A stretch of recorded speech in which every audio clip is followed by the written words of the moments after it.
Hi you guys, welcome back to my YouTube channel. It is Dana Ray here, and I am back with another word from the Lord. Today is October 18th. It is 3:14 in the afternoon where I am right now, and the Lord has, I believe, given me the go-ahead to speak to you guys on some things that he has been speaking with me about. He's asked me to share some of my experiences that I have just realized that he has placed me in, and just parts of my journey right now. Welcome back to everybody who is an OG, and welcome for the first time to everybody who is new. Once again, my name is Dana Ray, and I am a prophetic voice, and I have been sent to share my life with you guys and just take you guys on this journey. Welcome. I know you guys have not seen me in a while, but I have been doing excellent. I'm coming up on another season of transition. You guys who've been with me for a while know my life, know that I move around a lot because of my job. And God has just been, since 2021, when he asked me to leave home, when he asked me to leave my home state, I have been moving around a lot. I never planned to be moving around this much. I did not know that this is what God had called me to do for, what is this, almost 5 years, going on 5 years now. But it has been extremely fulfilling for me, and I know that I am in purpose, like, because of the just fullness that I get from being away, from being, traveling for work, traveling for vacation, traveling for ministry. It is just something, a fulfillment that I never thought that I needed, and a fulfillment that I never thought that I would reach and live in. So what this word is kind of based on is some recent experiences that I've had with some people that God has allowed me to come into contact with at my job. And it's just solidified or made me understand the importance of me being where he has called me to be, going where he's called me to go, even when it doesn't make sense, even when I don't want to, even when I don't understand. So the title of this word is, welcome back, like I said, to everybody. And I hope you guys saw my last post. Some of you did, some of you did not. But the problems that I had with the attacks that I had, on my feet, on my legs, and all this stuff that has been going on this year has been wild. Finally delivered, finally coming out of it, finally have won the battle with the enemy. Okay, so this year has been a lot of fighting spiritually for me, a lot of fasting, a lot of praying, a lot of, just growth and in the Lord, and just obedience that the Lord has been taking me through. A lot of things have happened this year that I did not expect. This year has not gone how I expected it to go, but it's gone how it has needed to go. And this is October, I can really sit here and truly say that even though, it's been a pretty tough year for me, spiritually, emotionally, mentally, overall, it was needed. I didn't know what God had in mind for my life for this year. I didn't know the levels that he was taking me to. I didn't know, what he was going to have me do. And in the moment, I did not understand what he was doing, why he was allowing, the attacks, why he was allowing me to go through the things that I was experiencing. But now I get it. So any of you who are under attack right now, or who are fighting battles, or who are fighting yourself, fighting against what God has asked or told you to do, or just things that are not looking like how you thought they were going to look, I encourage you to just stay in the game. Just continue to trust God, because he does not fail. He knows way more than we do. He knows when we are ready for certain things. He knows like what we need, and he knows like why he has us in certain places and going through certain motions, or doing certain things. So God knows more than we know. So even though it doesn't feel good, I encourage you to stay in the game. Okay. So the title of this word is Your Proximity Has Purpose. Yes, they still have the pieces. It's prepared. Go. Your proximity has purpose. Yes, they still have the pieces. It's prepared. Go. All right. So first we want to talk about your proximity has purpose. And so like I was telling you guys earlier, there have been some situations where the Lord has had me to have some run-ins with my current coworkers and my current students that have helped me to understand why God has me in certain places and why it is so important to go where God has told us to go, or to remain in a place where God has told us to remain, because there are people that he has placed in these areas that need him through you specifically, because they would not receive him in any other way. Oh, that's a distraction. Hold on, y'all. It's a freaking bug. Like coming off the window. But anyway, there are people that need him through you, and he has sent you to explain certain things to them, to make sense of certain things to them, and to he sent you to these territories for a reason. Okay. So first of all, my one of my students, now he's a guy, okay, and he was talking to me about, he happens to be married, and he was talking to me, we were talking about our age, and we were talking about children and stuff like that. And he doesn't have children yet. Him and his wife do not have children, but they have been trying, and they have been trying for a long time unsuccessfully, right? But the thing is that they have been dating for a long time. So before they were married, his wife got pregnant a couple times, and she actually, because they were outside of marriage and because they were young, they chose to have an abortion. So they have aborted, I don't know how many times, but I think it was at least twice. And so he was telling me, like, I wonder if this is karma. He was like, I wonder if us having difficulty having children right now is karma, because they want a child really, really badly. And I'm like, okay, well, karma is not a thing, like, especially if you're a believer. And we had previous conversations that made it clear that he was a believer. So I was like, well, have you broken all of the covenants? Have you prayed about it? Have you asked for forgiveness for the abortions and the things that you've done? And he was like, yeah, of course we've done all of that. So yeah, that was one instance. It was like, okay, like me correcting his thoughts and his mind about, him thinking that they were being punished because of past sins. Okay. So that was like, and now he even the other day, I was waiting for the bus or whatever, because I take the bus to get home, because I don't have a car here right now. And I prefer not to have a car most of the time, because I love to walk. I love like public transportation or whatever. Like, it's just easier for me. It's not stressful. I don't have to drive. I don't have to be in traffic. And I see the world through a different lens when I'm walking and when I'm taking public transportation. So that's my life right now. So the other day, I'm waiting for the bus at the bus stop or whatever, and then somebody like stops, and he's like, hey, do you want to ride? And I'm like, who is this stopping? And it was actually him. It was actually my student.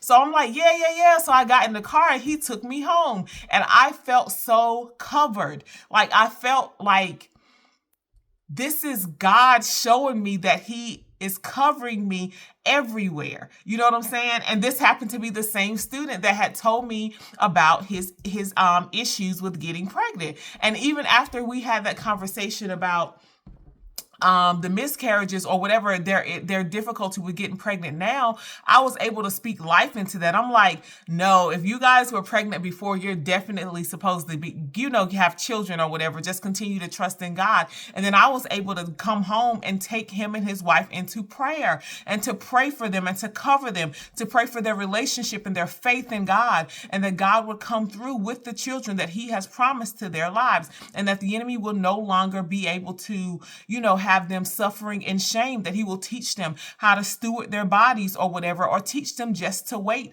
on him for their blessing of children.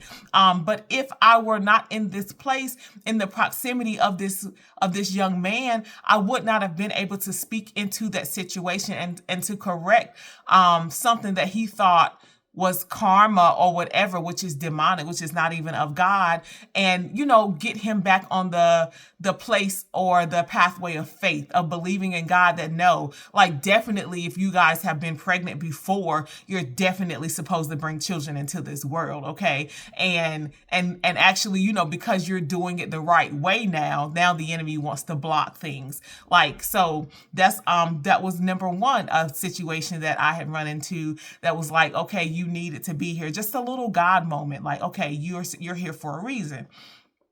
Then another one of my coworkers, his name is Daniel.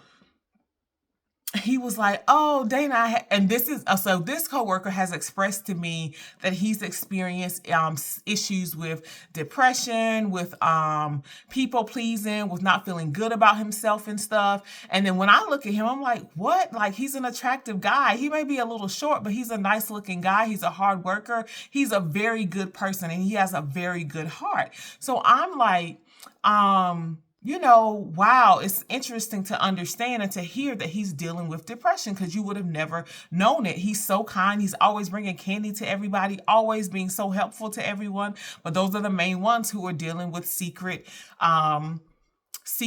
issues, with their identity and with attacks from the enemy about, like, depression, anxiety, suicide, and stuff like that, and shame. So anyway, we're, me and Daniel have become, pretty good friends or whatever, good coworker friends or whatever. And then one day he comes in and he's like, "I had a dream about you last night." And I'm like, "What?" I'm like, "What was the dream about? Tell me." Because I always want to know what dreams are about, because I understand dreaming. I understand that dreams are from the Lord, and I understand that it is a gift for most people to even be able to dream. So I'm like, "What was the dream about?" So he goes in and he tells me about the dream. He's like, because he has trouble sleeping anyway at night, of course, because of the depression, the anxiety, the people pleasing, all of these are attacks from the enemy. And most people who deal with these types of things, they don't sleep well. They're worrying, they're up all night because these are attacks from the enemy. So anyway, he goes to sleep, right? And he says that he lays down or whatever, and he's like facing the kitchen or something when he lays down or whatever. And he always puts his backpack on the end of his bed, on the foot of his bed every night or whatever. And he says that this dream was like no other dream he had at all. It felt so real, is what he was telling me about the dream. And he says that it was very dark or whatever. And then that I appeared and I had on white. I appeared in the kitchen or something in the dream, and I had on white.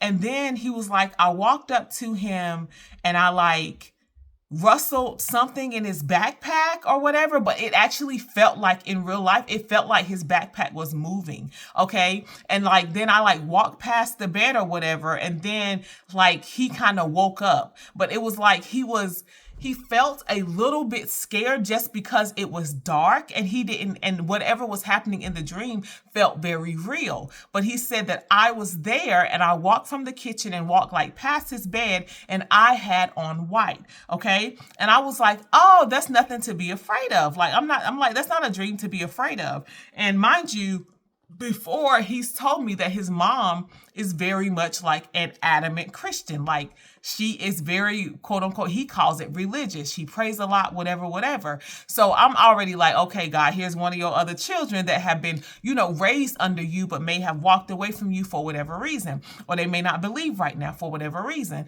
So I know God brings me in the vicinity of people like that a lot.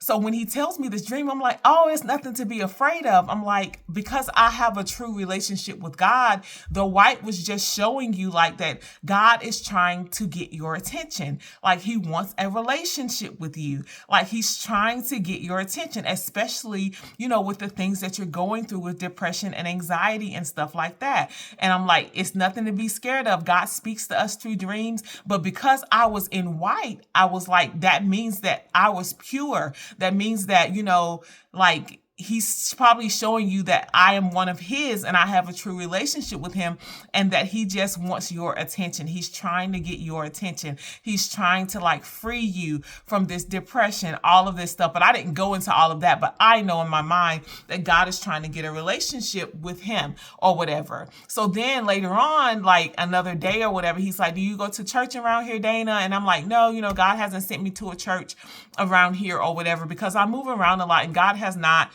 placed me in like a home church. Like, and when God tells me to go to church, I will go to church. And I do go to church when I go back home with my parents or whatever for holidays, or whenever I'm back there with him, I'm with them, I'll go to church. But because I move around every 3 months, every year, whatever, God has not, specifically been like, go to a church yet. Now I know eventually he will send me to a church. He's even, I think, going to have me and my husband build a church, but that's not the case right now. But I was telling you, I was like, no, I haven't been to a church or whatever. But if you're feeling called and you're feeling led to go to church, then yeah, like definitely go and definitely find one. So, and I was telling him, I just read my word every day. I like, I watch sermons online or whatever when the Lord leads me to watch sermons. But the fact that I was there to understand his dream and to give language to it has caused him to want to dig deeper and go to church. Like he even, like there's a person who feels comfortable, who was raised in religion as well, who's living comfortably with Christ. Like a lot of times God sends us places just to be an example that you're a regular person who believes in the Lord, who is not ashamed of the Lord, and it makes other people more curious and comfortable about who Jesus is. And that's all that Jesus needs. He needs one man waters, the other man plants the seed, etc., etc. And I'm like, dang, Lord, you brought me all the way out here just to get to him, just to get to Danny or whatever. And I'm like, wow. Okay, so the last one, this takes the cake. So I have a coworker who is apparently a lesbian. She's even engaged to a woman. But she also is a believer in Jesus Christ, and that she has made that known since she started working at the job or whatever. So she has now since left our job, but she still works in the same city. So in the end of her leaving, we all went out to brunch or whatever. And I was even fasting the day before. So I didn't even know on that Sunday if I was supposed to go to brunch or not. I was like, Lord, am I supposed to go to brunch? Like, I know you had me fasting yesterday. I'm not sure, like, if I'm supposed to go to brunch or not, because I always ask the Lord if I'm supposed to go somewhere. So I open my Bible and I get confirmation, that I am supposed to go to the brunch. And I'm like, okay, because I'm just like, I haven't been really hanging out with my coworkers like that, because I've just been in this loner, isolated season for so long. So I'm used to God saying like, no, you can't go. But that day he was like, yes, go. And I'm like, okay. So I go to the brunch, and then she comes or whatever later on. And then we get to talking about demonic music and stuff like that. And I'm like, okay, this just went real deep, real fast. And I'm in my mind, I'm rolling my eyes to God like, here you go. You done brought me out here so I can put some truth to what people are thinking. So she's asking about music or whatever. I'm like, yeah, there is a thing. There is some music that we shouldn't listen to because it is portals in it. And there are some concerts that, are portals or whatever, like this stuff is true. And mind you, I had just finished watching this show about this podcast with Ezekiel. I don't know the name of him, but if you know Ezekiel's podcast or whatever, he'll have these people come up there and speak about their experience. So I had just finished watching this one of his podcast episodes about this. So I was like, girl, I'm finna send you this or whatever. I'm finna send you this. So it was like, I'm like, Lord, because they had said some things in that podcast about homosexuality being sin and stuff like that. So I'm like, okay, maybe the Lord, maybe this is him just getting to her through this podcast or whatever. Because I'm Christian, but I'm not around here preaching like, okay, well, what you're doing is wrong or whatever. No, that's not how God has called me to get to people. Like, no, because that usually like puts up a wall and then they feel like you're not accessible. So I'm like, yeah, like you love Jesus, I love Jesus too. And I'm not finna mention whatever it is you're doing. But if you ask me a question about it, I'm going to tell you the truth. That's how I always show up. Like, I let people live their lives, do what they want to do. But if there's some question or some conversation and there's some wisdom and clarity that needs to be stated, I'm going to say it, you know. But I'm not going to just come up here wearing some cross and, like, you know, I don't do that. That's not how I show up in the world.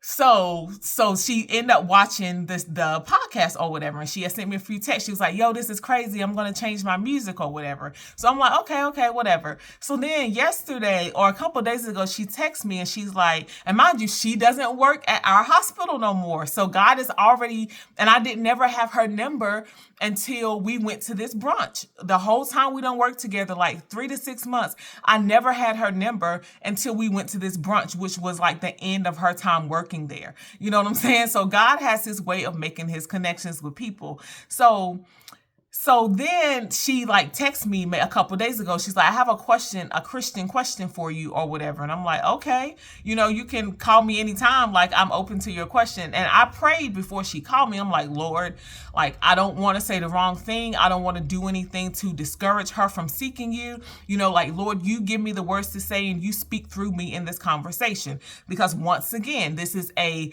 clearly lesbian young lady who is engaged to another woman who is professing that, you know, the name of Jesus, okay? So it's an awkward situation. And me knowing the truth about homosexuality, obviously it's like, okay, Lord, like, I don't want to push her away from you, but I also want to give her truth. So, like, speak through me and let me not, you know, just let me show up how you want me to show up, because obviously you have orchestrated this. So anyway, we have the conversation and she's basically asking me about friendships, asking me about being pruned or whatever, people walking away from her and what should she do, whatever. She deals with some people pleasing as well. She deals with some guilt. And I'm like, and she was telling me, you know, she prayed that the Lord remove anybody out of her life that was keeping her from being close to him. And then like 4 people basically walked away from her and she was trying to see like, well, what should I do? Should I just ghost them? Should I say something? Whatever. And I told her, you know, like, no, you prayed. So you have to trust God that he did it, like, and he's going to handle the friendship. He's going to handle that person and he's also going to handle you. And just because he removes somebody temporarily or right now because you prayed it, that may not mean it's forever, but some people may mean forever, but you don't have to go back and do anything outside of what God has asked you to do just because you care about their feelings and you don't want them to feel some type of way. And then she's like, well, what if they come back or whatever, or say something? I'm like, then before you respond, you ask God first, do you need to respond or whatever? So I'm just giving her advice. So now she has a comfort with me, even though I know she's living in blatant sin. She has a comfort with me because of the proximity to me and because of who I am in Christ and how I have presented myself. So this is 3 souls that I have just told you guys about, that because I am in the right place at the right time and being a light and not being a religious, overbearing, wave my cross, Jesus, Bible thumping person, because I am being just me, God has either planted or watered a seed just because of my proximity to these people. Okay? And those are just the 3 that he has like revealed because we've actually had conversations. Let's not talk about the other people who know that I am a believer in Christ and just have learned how or who I am, or maybe even starting to believe or are curious about Jesus that haven't spoken to me. Your proximity has purpose. Okay? Your proximity has purpose. So I'm going to read more about, let's see, the scriptures that the Lord gave me and proximity. So the definition of proximity is nearness in space, time, or relationship. Nearness in space, time, or relationship. So let's read, I think it's Nehemiah, where the Lord had me this morning. All right, so the Lord had me in Nehemiah this morning. Nehemiah 11 and 1 through 2. This reads, the leaders of the people were living in Jerusalem, the holy city. 1/10 of the people from the other towns of Judah or Benjamin were chosen by sacred lots to live there 2, while the rest stayed where they were. And the people commended everyone who volunteered to resettle in Jerusalem. So this spoke to me in a way that some people have been chosen to move. Some people have been given lives of like nomadic lives, like not chosen to live in the same place. And it is a sacrifice to be a person who desires to obey God and move like God has asked them to move. God is saying that, like, the people around you that either you left or that you will encounter are grateful that you sacrificed your comfort in that old place and you came out to move your life to be around or to resettle because you wanted to get Christ to them through them, even through you, even though you didn't understand why God asked you to be a mover, even though you didn't understand why he asked you to go to this place, even though the time of this place sucked, you didn't like where you live, you didn't like where you worked or nothing. Those people who God has planted seeds or watered seeds through your life, through their interaction with you, are grateful that you volunteered, because we have free will, to say yes to the Lord and to move. Okay?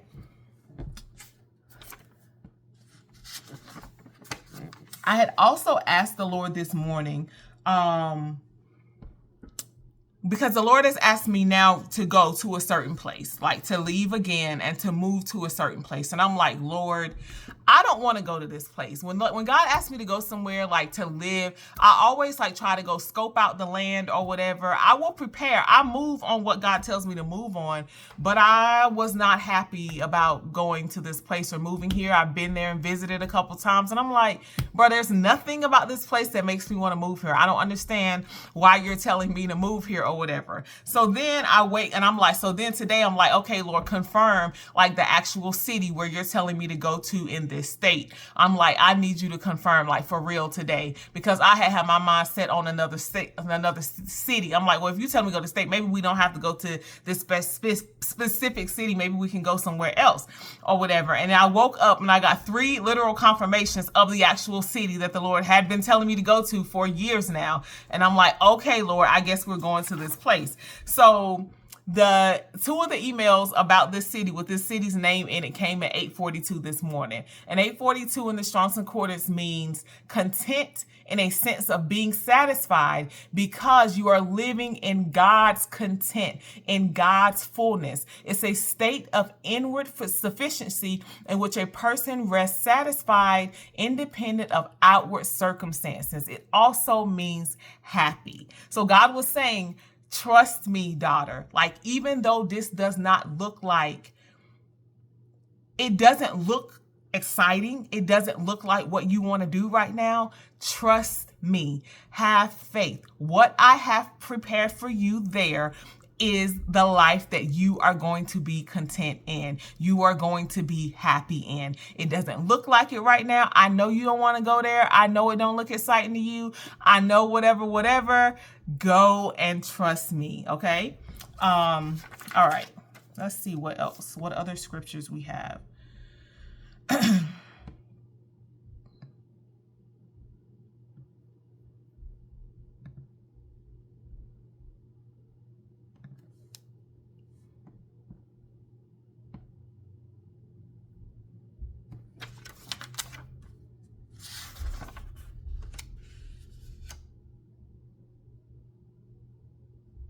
All right, let's go to Acts.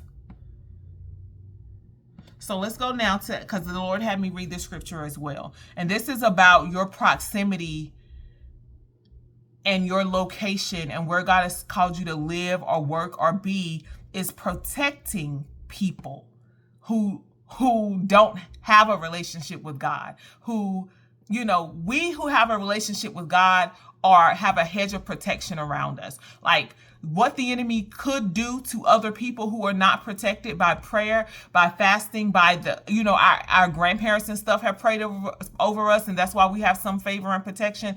These people who have not had that, who do not come from a lineage of, Christianity or whatever, don't have the same level of protection. So God has also sent us to places, to territories, to protect and keep evil things back from the people who he has placed us in the vicinity of. So Acts 26:16-18 says, "Now get up." This is when God is talking to Saul. Get up, Saul, when he's when he's transforming or changing his name to Paul. "Now get up and stand on your feet. I have appeared to you to appoint you as a servant and as a witness of what you have seen and will see of me. I will rescue you from your own people and from the Gentiles. I am sending you to them to open their eyes and turn them from darkness to light and from the power of Satan to God, so that they may receive forgiveness of sins and a place among those who are sanctified by faith in me." So your obedience, your being where God has called you to go, is protecting, is saving people who don't know him. There are certain things that the enemy cannot do because of where you are. So if the Lord has told you to, quote unquote, board a flight and fly somewhere or be somewhere, the enemy might have had a plan to take that plane down. The enemy might have had a plan to burn that building down. But because the child of God is in there on that plane, the enemy's plans have been thwarted. He cannot destroy anybody on this plane because you're on this plane, and there is a hedge of protection. There is a literal blockage that your life has built that causes the enemy not to be able to infiltrate those people or those spaces because you're there. Now, this is places that God has told you to go to. Now, if you're outside of God's will and you're outside of his covering, then that same protection is not there. But when you are in his will, when you are under his covering, everybody that is around you is protected. The enemy can't hurt them like he could if you weren't there. So even sometimes when you don't want to go, when you don't want to be there, understand that your being there could be saving the lives of others from attacks, death, whatever, from the enemy. All right, so let me tell y'all what I wrote. "Because of you, many around you will be saved, even those who have held you captive, those who don't believe, those who are lukewarm. Lives are being protected and spared merely as a result of your relationship with Jesus and your presence in the territories God has told you to go to. Your movement has to be properly led by Jesus because there are lives at stake." And this is when I wrote, "Okay, God, then please make it crystal clear where you want me to go next and where you want us to live. I will be looking for you today." And immediately I opened up my phone and I got all the confirmations. I'm thinking it's going to take me all day for God to give me the 3 confirmations, because I always look for 3 confirmations. Sometimes I look for a little more when the devil is really playing, or when I'm like dealing with a lot of confusion, or my flesh don't want to align with God. But as soon as I opened my phone, I got 3 immediate confirmations of the city that God told me to go to. And I'm like, well, I guess we going, So yeah, so that's where all of that came from. All right. Now, let's get into, what's the next part of the word? Yes, they still have the pieces. It's prepared. Go.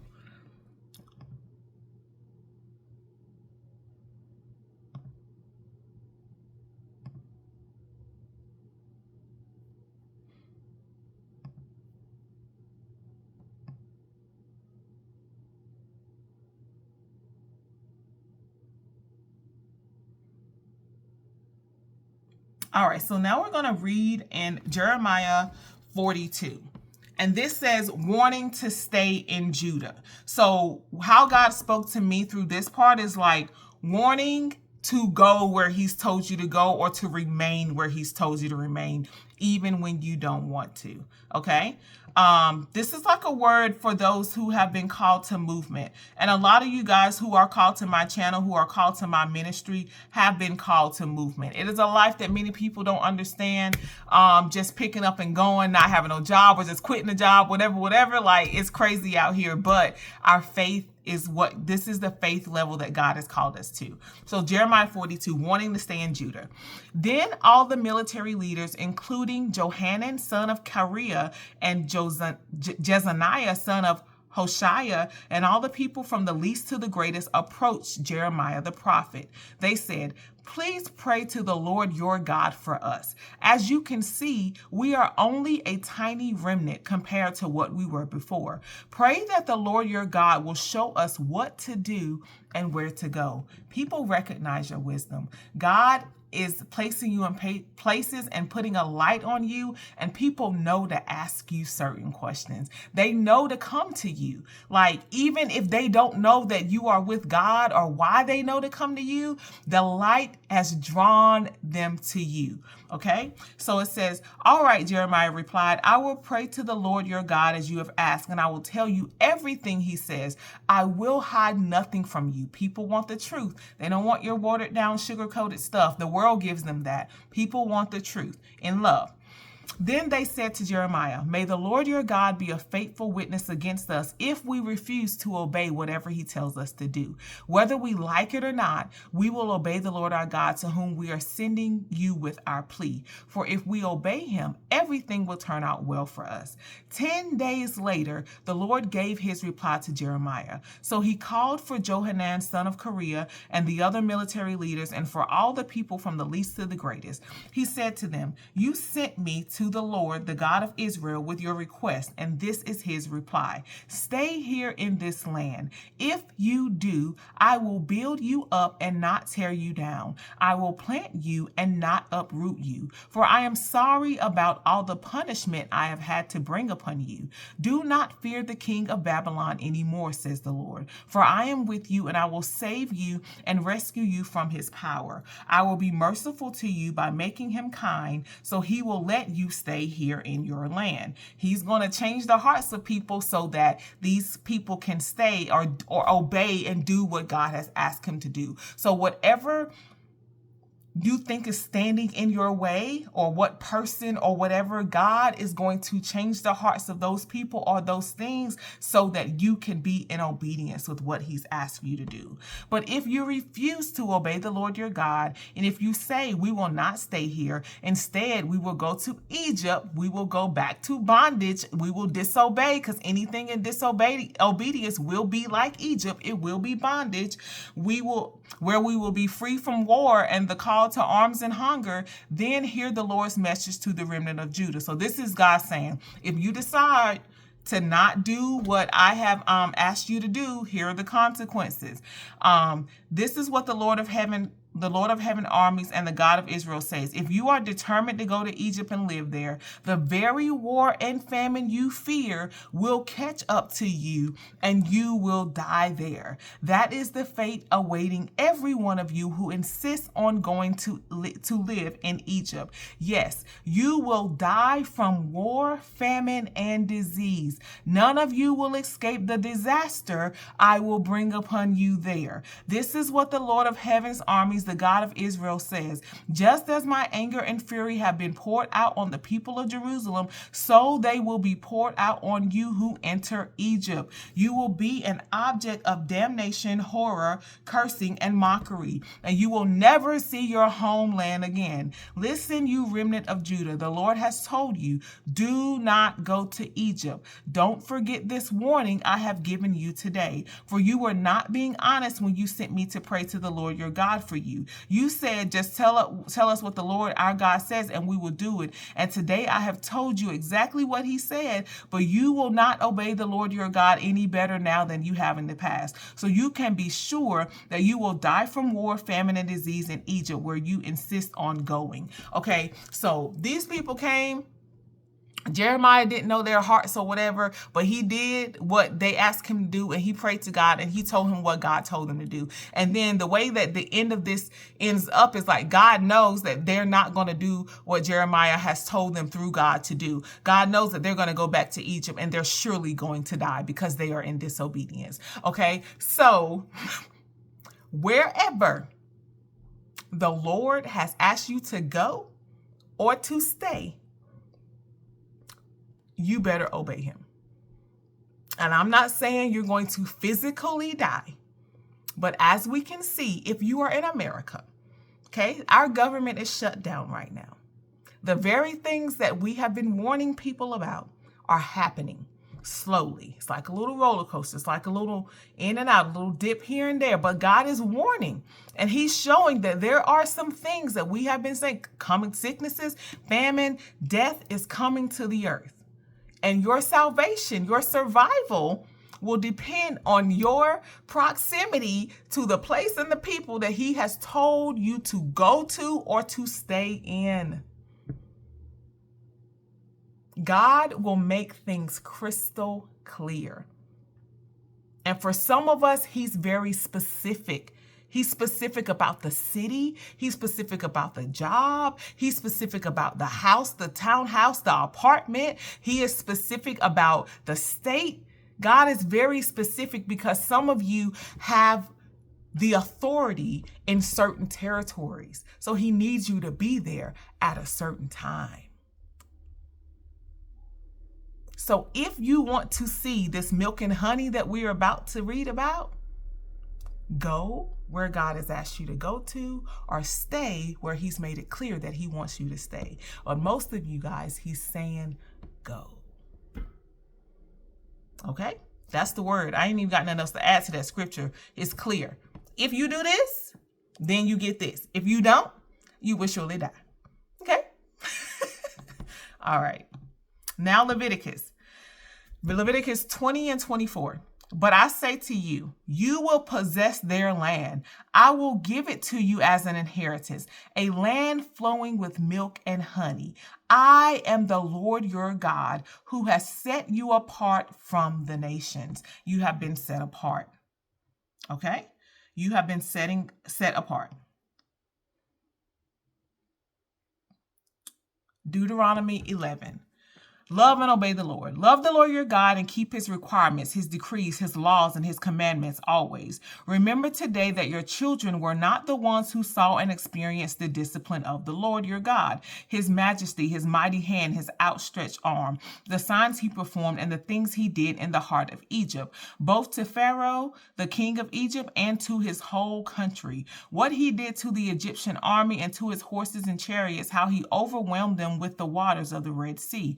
And they were pursuing you, and how the Lord brought lasting ruin on them. It was not your children who saw what he did for you in the wilderness until you arrived at this place. And what he did to Dathan and Abiram, sons of Eliab the Reubenite, when the earth opened its mouth right in the middle of all Israel and swallowed them up with their households, their tents, and every living thing that belonged to them. But it was your own eyes that saw these great things the Lord has done.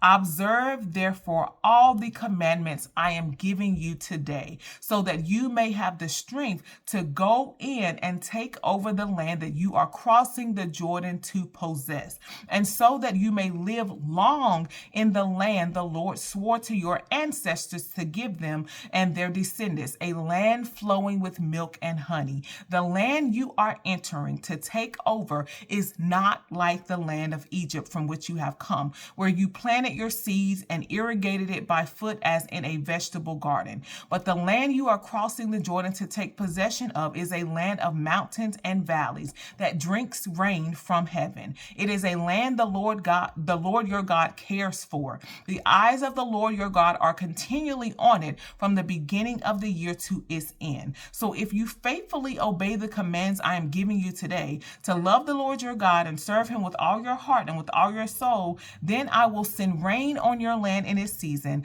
both autumn and spring rains, so that you may gather in your grain, new wine, and olive oil. I will provide grass in the fields for your cattle, and you will eat and be satisfied. Be careful, or you will be enticed to turn away and worship other gods and bow down to them. Then the Lord's anger will burn against you, and he will shut up the heavens so that I will not rain, and the ground will yield no produce, and you will soon perish from the good the land the Lord is giving you.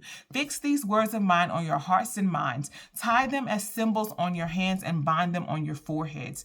Teach them to your children, talking about them when you sit at home and when you walk along the road. When you lie down and when you get up, write them on the doorframes of your houses and on your gates, so that your days and the days of your children may be many in the land the Lord swore to give your ancestors, as many as the days that the heavens are above the earth.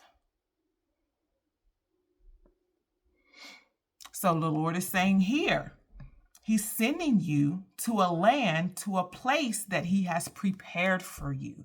The same place that for some of you, he had designed for your ancestors to get to, but they didn't make it. So now the hard work and the things that they've endured, God has prepared you to inherit it. But there are conditions when you get to this land. God is saying, do not forget him. For if you forget him, the same judgment that will come upon those who did not even go in obedience will be upon you. Do not forget the person, the Spirit, God, who has sent you to this beautiful land. Okay?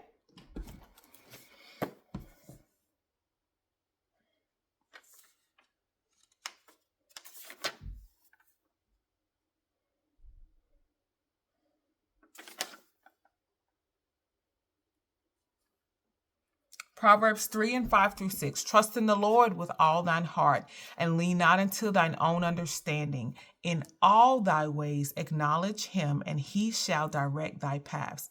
Mark 1:2. As it is written in the prophets, behold, I send my messenger before thy face, which shall prepare the way before thee. Okay, and I know that's talking about Jesus, but we're talking about preparing another way. God has already gone before you to the place that he's asked you to go into, to the job he's asked you to go into, to the city, to the state, to the country. He's already gone and prepared a home for you there. He's prepared the job for you there. He has the provision for you there. You just need to move. To prepare is to make someone ready, able to do or deal with something. He has prepared you for the place, for the space, for the new era, and he has prepared the new era, the place, the space, the job for you. Okay? It's time to go. Don't be afraid, go. Be afraid, go anyway. Don't understand, still go.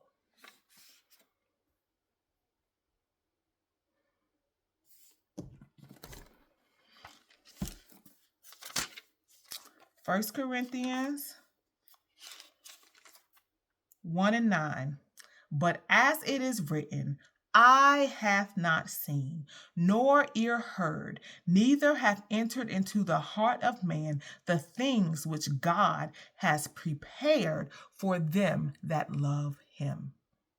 You love him because you obey him. You cannot imagine what God has for you when you go, when you arrive to the place that he has prepared for you and prepared you for. You will not see it until you move. That's the thing about faith. It's the evidence of things unseen. You have to trust God. You have to trust that he is going to lead you to a place of protection, to a place that you're going to like, to a place where you need to be, even when it doesn't look like it, and even when you don't want to go.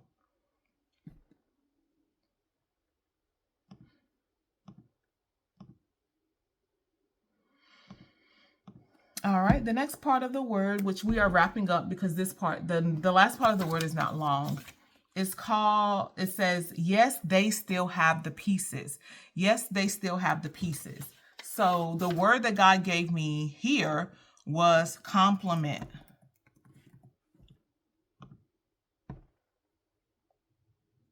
And it's a thing that completes or brings to perfection. So your spouse, your mate, that divine connection, whatever it is that God is talking about when he says they still have the pieces, there is not another person, not another thing that can fit that blank puzzle space in your life or in your heart but that person. Because God orchestrated and made the puzzle piece. Like the empty space, he made it for that person. And only that person, that thing can fit that empty space. Still. Okay? You may have tried to walk away from it. You may have tried to talk to somebody else. You may have asked God, hey, what about this one? Can I have choices? Can I have a replacement? And you may have tried, and it's clear. God be like, okay, go ahead and see. And that other person does not fit that specific space that God has in your heart for the spouse that he created for you, that he specifically created for you. Okay? The other word that God gave me was reserved. And to be reserved is to be slow to reveal emotions or opinions, to be private, to be shy.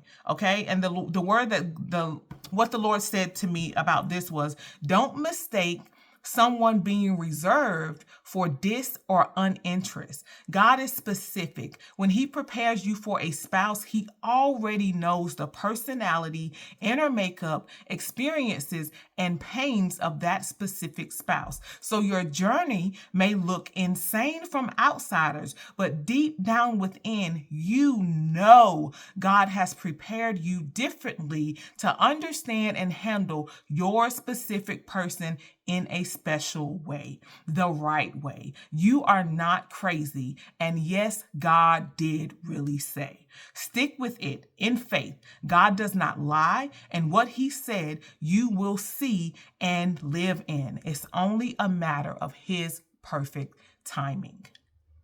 They still have the pieces.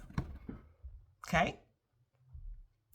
There's not a person who can complete you, but when God has called you to a certain life, when he's called you to be a wife or a husband, when he's called you to have children, you will always feel like something is missing until those things are fulfilled, until those things are there. There is a person, there are children that God has created or is created or will create from you that will complement you, that will bring what God thought of when he created you, your life, to a completion, to a perfected state. And you'll know it. Okay? You'll know it. You're not crazy. God does not, he is not a liar. Okay? For there is only one. Okay? Okay. Somebody needed to hear that. All right. The last part, it's prepared, go. So like I already had said earlier, the place is prepared. It has been made ready. Okay? God may not show you the exact house you're going to live in right now before you leave. You may have to go there, get an Airbnb, get some hotels, and then start looking around and he'll be like, this one. It's not going to be laid out. Us who like to pre-plan, who like to, not just go out there and don't know what we're going to look for or whatever. This don't really work with our personalities per se, but it's a life of faith. The Lord told Abraham to go to a place where I will show you. Abraham didn't know. He said, go to a place where I'm going to show you. That means that I ain't seen it yet. That means I'm not going to see it until I leave. This ain't nothing new, what God has called us to do and how he's called us to live out this life of faith. It's not anything new. He's been doing it for the ages and ages of time. You're not going to know until you go. You're not going to know until you go. God has told you what happens if you obey him and go, and if you don't. If there's somewhere that he's telling you to stay in, that you're trying to zip out earlier, and he says stay, obedience, disobedience. God is very clear. You have a choice. A lot of you guys, he's asking you to make these moves within the next 6 months, the next year. Because like I said, there are people waiting for your presence. I'm about to say your pregnancy, Lord, whoever is out there. There are people waiting for your pregnancy. There are people waiting for your proximity.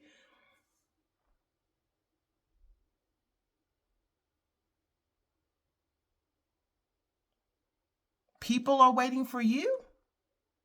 Things are waiting for you. Places are waiting for you. You have to go.